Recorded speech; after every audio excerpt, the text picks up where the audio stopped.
this video we'll take a look at the new slit command, or at least the new location of it. Slit command used to be part of the quick command. They've now separated those out. And this is starting in 4220. Go to our change log. Scroll down a bit here, so we'll take a look at the new slit command, and then also the redesign of the quick command. And I'll be using the standard IGEMS toolbar here. Let's go ahead and import a DXF file.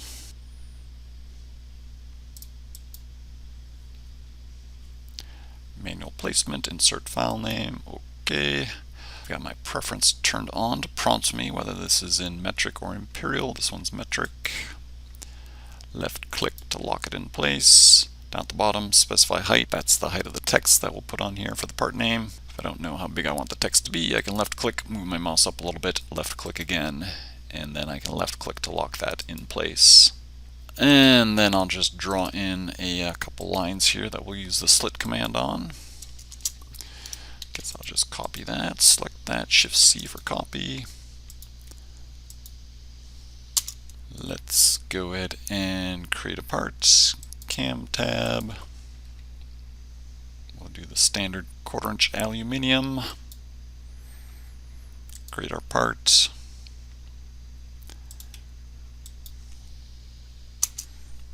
Now if we want to cut those lines as slit cuts, they're not showing up here. Those are other objects. Click on other objects and we can select those, enter. And I'm intentionally not going to select the text right now. I'll show you in the next step if you forget to select something, how you can add that. I've got create toolpath turned on, so put the toolpath on here when we hit OK. I've got my different qualities for my outside, inside, and other objects. Click OK. Makes the part, puts the toolpath on those closed cuts. And then we have to use the slit command to add our slit cuts to these. If at this point you realize that you didn't select everything that you needed for other objects, for example, if we did want to cut this text, first of all, when it is text, you won't be able to add any toolpath to that. So we'll go ahead and explode that. Now that I've got selected, I'll just do X on my keyboard to explode. And then we need to add this as another object. And the past couple months, they added a very handy feature. If you do get to this point, realize that you forgot something. Part submenu, add other objects.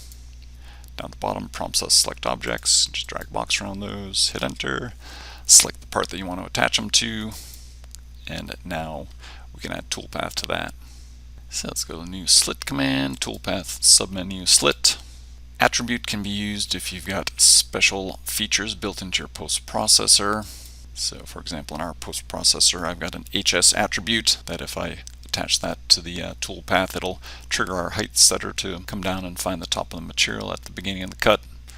Or FS would be fixed speed. If I want to use a speed different from what's already in the material database, I can put the FS on here and designate a speed later that I want to cut it at. But for the most part, you'll probably just leave that as blank. Overcut is how far from the end of the line that it's going to pierce. If you leave it at 0, it'll pierce right at the end. If you put in a number, then that's how far from the end it'll start. So we'll do one with that set like that, and we'll do the rest with it at 0. Dual cut, if you check that, it'll go back and forth twice along the geometry. And then most of the time you'll leave connect to part turned on. There may be some circumstances where we'll turn that off. We'll show that here later.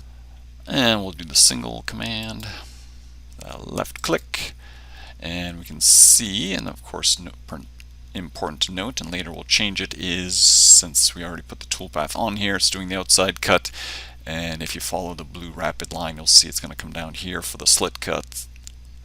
Later we'll use the edit command and reorder these so that that outside cut is last, but with the overcut turned on, rapids to this point, pierces, goes to the end of the line, and then back that way.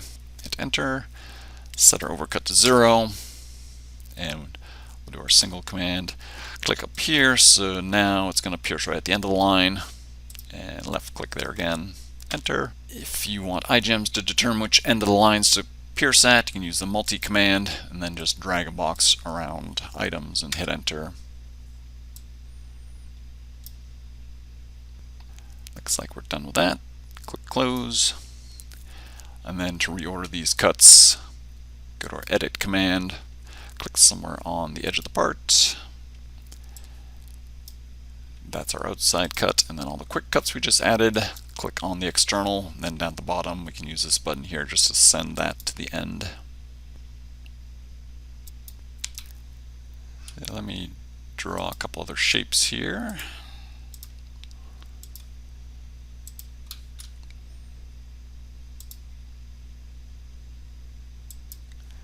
And we'll do a line down the middle here.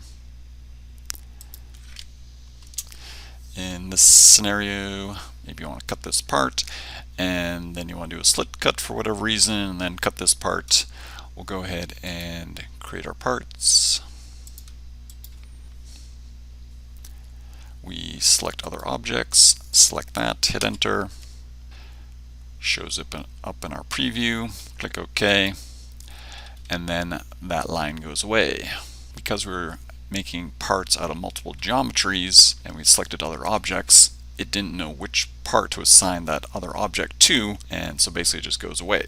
Two options in this scenario. We'll go back here again. We'll do our create.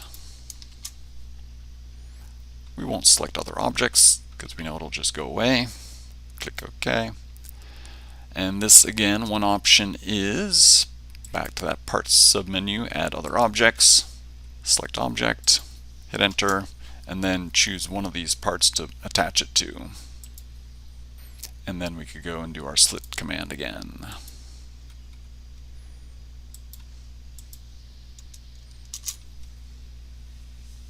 If we wanted that slit to happen after the circle, then we would simply attach that to the circle instead of the rectangle. Select objects, select part, slit, do single, and then when you go to do your order button, you just order this so it did the rectangle, and then it'll do the circle, cut the circle, and then follow the rapid line, and then it would do the slit. The other way to do something similar, take this back a couple steps again. For at this point here, in the slit command, this is where the connect part could be turned off. Choose the quality that you want to do the slit at. Single. And then this is now its own individual part. When I go to do the cut order, got the rectangle, the quick cut, and then the circle, and then we can reorder it how we want it. So I think that about does it for the slit command. Let's take a look at the quick command. The idea with the quick command is you can use it to cut around maybe 3 sides of a part. You've got a blank of material that's to width. Maybe somebody's giving you a strip of material that's the width of this rectangle here, and you just want to cut off the ends, or the width of this here, you want to cut off the end and or the top and the bottom. That's where the quick command can come in handy. We'll go ahead and delete the outside cut. And let's take a look at the quick command. A little bit of a redesign on this. Again, you've got an attribute selection if you've got things customized in your post-processor. A little bit different now is you can choose the lead type to use, and this comes from your contour settings. You can choose the lead type you want to use, or you can check this box here and then just specify lead in and lead out numbers. Let's do this one. We'll do 1/4 inch lead in, 1/8 inch lead out. And again, similar to the slit command, most of the time you'll probably leave this connect to part box checked, and compensated means that it'll offset your tool so it's on the scrap side of the part so that your part should come out close to size. If you uncheck that, then it's going to come out too big or too small depending on whether you're doing an inside or outside cut. Click OK. Prompts us specify start. Let me turn on my snaps just to be sure here. So if we want to start in the corner, left click when that snap is on. And then if you want to go all the way around the geometry, you just hit enter. But we want to go up to this point here, left click up there, and then I want to cut that top edge between those 2 points. Move my mouse so that that top edge is highlighted, not that.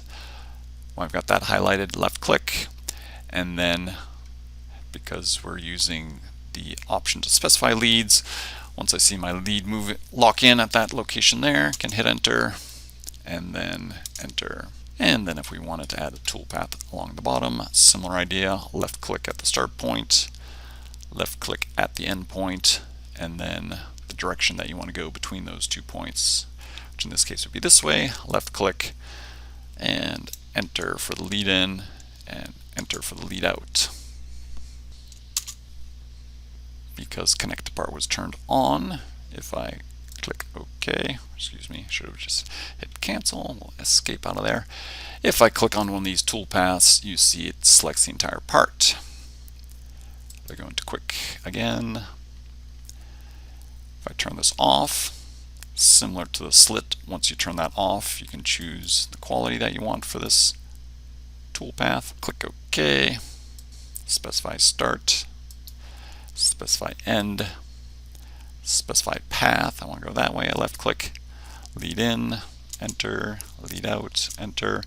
What's a little bit different if the toolpath isn't connected to the part is it gives you the choice of where you want the toolpath to be offset, left or right. Of course, in this case here, we'd want our tool offset to be this way. So when that yellow line is on this side of the part, left click.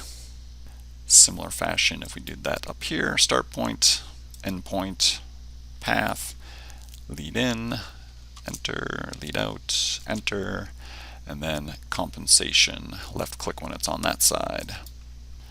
And we're done. This time I'll hit cancel. The difference with those last 2 toolpaths that I just added is that since they aren't connected to the parts, when I click on them, it only selects the toolpath, not the part. Again, when I clicked on this one, selected the toolpath and the part, and click on here, and it just selects the toolpath. Sometimes that'll come in handy if you wanted to move the toolpath somewhere else.